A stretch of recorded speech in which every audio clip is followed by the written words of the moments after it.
L'Argentine 24-14, pas une courte défaite, hein, Bernard Laporte. Qu'est-ce qui s'est passé en une semaine entre le très beau match contre l'Australie et la douche froide à Marseille? Les raisons concrètes avec le recul? Les raisons, elles sont simples. Je crois qu'ils ont monopolisé le ballon, ils nous ont empêché de le conquérir, même sur nos lancers en touche, sur nos propres conquêtes. Donc ils ont maîtrisé le jeu et nous, on est tombé un petit peu dans l'à peu près. On a fait des fautes, on a des fautes qui coûtent des points, des fautes stupides comme on dit souvent entre nous, qui coûtent des points. On a mal maîtrisé le jeu. Après nos mêlées, on a pris un essai facile, je dirais. On a mal maîtrisé les renvois, derrière on a pris des points. On a tout simplement déjoué. On a été peu performant dans ce match et que l'équipe d'Argentine mérite amplement sa victoire. C'est un constat. Bernard, c'est le temps des regrets.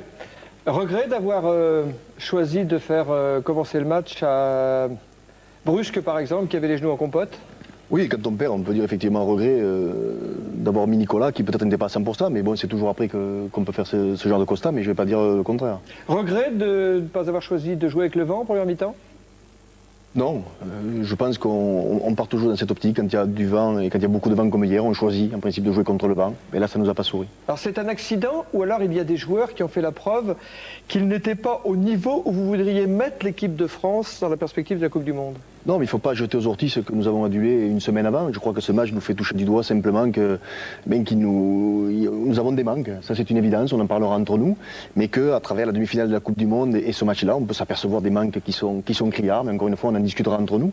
Et que les joueurs ou en sont conscients ou en prennent conscience et qu'on doit travailler ensemble encore une fois parce que nous perdons et nous gagnons ensemble et que moi cette équipe je ne la laisserai pas tomber comme ça et ni ses joueurs. Alors à propos de manque, retour justement sur le match d'hier avec Cédric Baudou et Max-Olivier Ingrain, la douche marseillaise.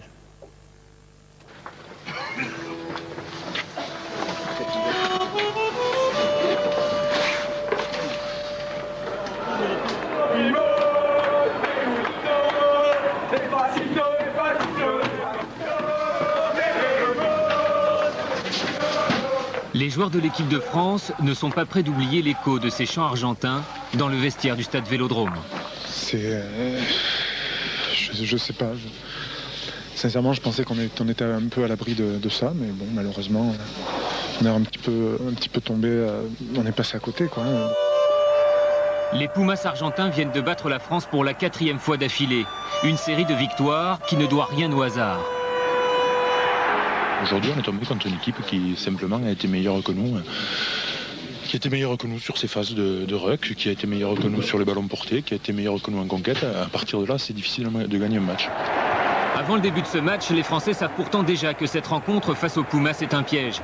Les Argentins restent sur 3 victoires face à la France. Alors en première période, contre le Mistral, le plan est simple. Les Français doivent conserver le ballon et inverser la pression grâce au défi physique. Le tout pour mener à la pause. Malheureusement, le scénario inverse se produit. La conservation du ballon, le point fort la semaine dernière contre l'Australie, se transforme en faiblesse contre l'Argentine.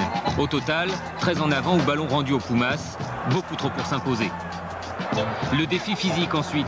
Là aussi, les Français subissent face à des Argentins plus combatifs et plus nombreux au point d'impact. Sur le combat, c'est sûr qu'ils ont été plus agressifs que nous.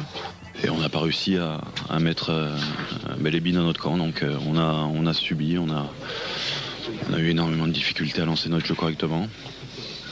À partir de là, on peut pas jouer correctement. Et c'est peut-être là le plus inquiétant, car même sur leur propre phase de conquête, en touche et en mêlée, les Français sont contrés à plusieurs reprises. Menés 6-0, la sanction finit par tomber à la 25e minute sur cette mêlée à 5 mètres du camp français. Et c'est pour les Pumas. C'est parti de la mêlée. On a subi la pression sur cette mêlée derrière. Bernardo qui est bien esselé. Et bien on en profite, on est à le sens de la marche. Côté argentin, je crois que c'est Duran, 6, voilà, regardez, impeccable. 5 minutes plus tard, la France riposte en déplaçant le jeu loin de la zone de combat. Finalement, c'est Magne qui a pris la balle et ça tout de suite. La balle à l'aile. La balle à l'aile, la vie est belle pourtant. Et c'est marche finalement au prix d'un exploit personnel. 5-13, après 30 minutes de jeu, la France marque enfin ses premiers points. Pas de quoi se rassurer car les Argentins profitent des fautes françaises. Conte Pomi engrange les pénalités. 19-5 à la pause pour l'Argentine. Et quand on repense à ce sauvetage in extremis d'Aurélien Rougerie, on se dit que les Français ne s'en sortent pas si mal. Entre deux Ola, les plus optimistes du stade Vélodrome comptent même sur le Mistral pour inverser la tendance en seconde période. Mais rien n'y fait. La France domine, mais commet trop d'erreurs. Du temps perdu dans cette course-poursuite, comme autant de regrets cumulés. Des regrets auxquels vient s'ajouter cette action à 10 minutes de la fin, quand la France est toujours menée de 8 points, 11-19. Nous sommes sur la ligne des Pumas et l'arbitre, M. Kaplan, fait appel à la vidéo. Il refuse l'essai. Cette image atteste pourtant que l'essai était bien valable. C'est moi qui le mets, je pense qu'il est valable, mais je crois pas que ça soit là quand même qu'on perde le match. Cette ultime offensive des Argentins donne raison à Sylvain Marconnet. Une nouvelle fois, l'agressivité des avants argentins fait la différence. Aïe, aïe, aïe. Et là, je crois bien que la cabane est tombée sur le chien et j'ai l'impression que le chien est mort. Score final 24-14 pour l'Argentine qui a droit au plus grand respect. Au coup de sifflet final, hier, les Français, eux, broyaient du noir. Et c'est peut-être de bon augure, à une semaine, d'affronter les All Blacks à Paris. Je peux vous dire que ça énerve de revoir ces images. Ça énerve Bernard Laporte. Alors justement, pour affronter les Blacks, samedi prochain, est-ce que ça veut dire que vous allez procéder à quelques changements dans l'équipe ? Mais déjà, il y a Nicolas Brusque qui est forfait, donc lui justement a sa blessure au genou. Donc Brian Liebenberg vient le remplacer. Peter De Villiers et Christophe Dominici réintègrent le groupe aussi.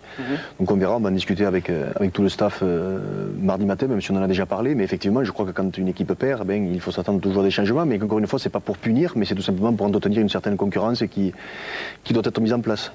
Enfin, si vous appelez Liebenberg, si vous appelez Dominici, si vous appelez De Villiers, c'est que vous avez une idée derrière la tête, Bernard. Oui, bien sûr qu'on a une idée derrière la tête. On veut, encore une fois, faire en sorte... Mais c'est toujours le lot des équipes de France. Quand une équipe de France gagne, les gens qui sont sur le terrain marquent des points. Quand elle perd, c'est ceux qui ne sont pas sur le terrain qui marquent des points. Ça a toujours existé. C'est de la belle langue de bois, ça, quand même. Hein. Bon, on va attendre mercredi, donc, pour la compétition de l'équipe. En attendant, j'entends déjà des entraîneurs de clubs dire...